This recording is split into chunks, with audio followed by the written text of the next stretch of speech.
ఇందాక దర్శనం స్వామి చెప్పినాడు కదా, రఘుస్వామి పెళ్లికి దినం నిన్న 3వ తారీఖు, ఈరోజు 4వ తారీఖు ఏ విధంగా పోయింది అన్న వివరించడం జరిగింది. కానీ రఘుస్వామి మనకు చిన్ననాటి నాకు స్నేహితుడైతే కొద్ది కాలమే ఎక్కువ లేరు. మనం ఏదైనా చెప్తే సామతి పూర్వజన్మలో సుకృతం లేప వాళ్ళకు ఈ విధంగా వచ్చినారు ఈ విధంగా అని మనం చెప్తూ ఉంటాం. మన ఇంటి పక్కలోనే మనకు కొంతమంది ఉంటారు, కానీ కొద్ది రోజులు వాళ్ళకి అలవాటుగా ఉండొచ్చు, మళ్ళీ మనం దగ్గర అవుతాం, మళ్ళీ దూరం కావచ్చు.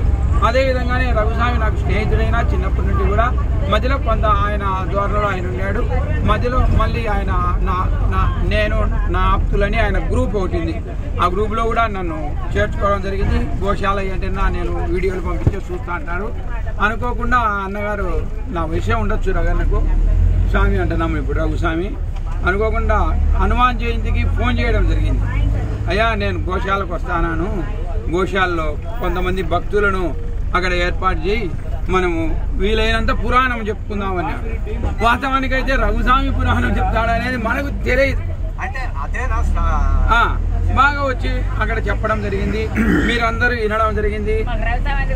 అప్పుడే మనము మామూలుగా ఈ ఎప్పుడో గత జన్మలో మనం కొంతవరకు ఈ మన అభినవ సంబంధాలు ఉంటాయి మనందరికి కూడా. మన ఊళ్ళో ఎంతమంది ఉంటారు, వేలాది మంది, అందరము మరి కలుసుకోలే కదా.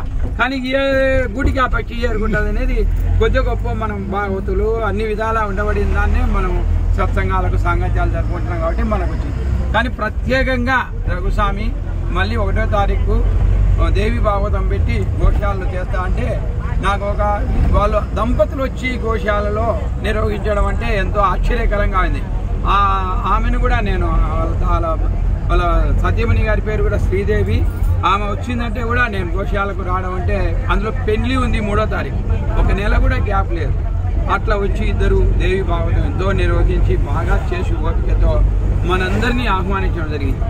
మనల్ని కూడా ఎంతో భక్తి భావంతో అతిథి దేవోభవ అని మనల్ని అతిథుల్లోనే భగవంతునిగా చూసి మనందరికీ ఒక బస్సు ఏర్పాటు చేసి మరి ఎంతో ఆనందదాయకంగా మనము ఆయన తరఫున పోవడము రావడము జరిగింది.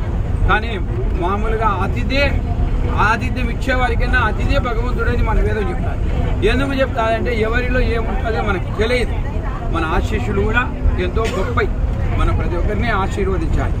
ఉదాహరణకు ఒకటి చెప్తాను. దాంట్లో ఒక హోటలు ఎక్కువగా బిజినెస్ రష్గా జరుగుతూ ఉంటారు. ఒక ఆయన ఆ రష్లో పోయేసి వచ్చి భోజనం చేసి డబ్బులు ఎక్కడగొట్టి వస్తూ ఉంటాడు. దర్శనం తోడిపోయినాడు ఒక అతను రోజు చూసి ఆయన హోటల్ పోయి భోజనం చేస్తూ ఉంటాడు. ఆయన క్యాష్ కార్డుకి పోయి ఇతను డబ్బులు ఎగరగొడుతున్నాడు, నువ్వు గమనించినావా అని చెప్తాడు. చెప్తే నేను గమనించినాను, నీకు చెప్తారా సాయంత్రము అని దర్శనం అన్న దొరుకుని అక్కడికి వినాడు. ఆ డబ్బులు ఎగరగొట్టిపోయావని అక్కడ ఆయన ఏమని ప్రార్థన చేస్తున్నాడంటే, ఈ హోటల్ ఈ విధంగానే రష్గా ఉండాలా, ఎప్పటికీ ఇదే విధంగా నేను డబ్బులు ఎగరగొట్టి వస్తుండాలా, నన్ను కనుక్కోకూడదు ఈ రష్లో అని ప్రార్థన చేస్తాను. అప్పుడే ఎంత ప్రార్థన చేస్తాడో చూపించి అప్పుడు దర్శనం అన్నా కూడా అబ్బా అని ఎంతో విధంగా ఆయన కూడా ఒక విధంగా అంటే జ్ఞానోపదేశం ఏదో ఒక విధంగా కలుగడం జరుగుతుంది అనమాట. మనలో కూడా మనందరము మంచిగా అందరినీ మన అంతా బాగా మనస్ఫూర్తిగా ప్రతిరోజు మన గుర్తుకొచ్చినప్పుడల్లా వాళ్ళు ఆశీర్వదించడం ఇచ్చిన అవసరం ఎంతైనా ఉంది, ఆశీర్వదించాలి కూడా. తాళి ఇంకా మీకు పెళ్లిని గురించి అన్నీ తెలుసు. పూర్వీకము తాళి అంటే బంగారు కట్టేవాళ్ళు కాదు, ఏమీ కాదు. అన్నిటికన్నా గట్టిది తాటాకు. అన్నిటికన్నా చెదులు పట్టకుండా ఏదైనా లిఖితం రాసేవాళ్ళు కూడా తాటాకు మీద రాసేవాళ్ళు. ఆ తాటాకునే మనం తాళిగా కట్టేవాళ్ళం. ఎప్పుడో మాధవదాసు మీరు కథలు వింటారు, భాగవతం వార్తం వస్తాయి. అట్లా కూడా అంత పవిత్రమైనది ఈ కళ్యాణం అనేది.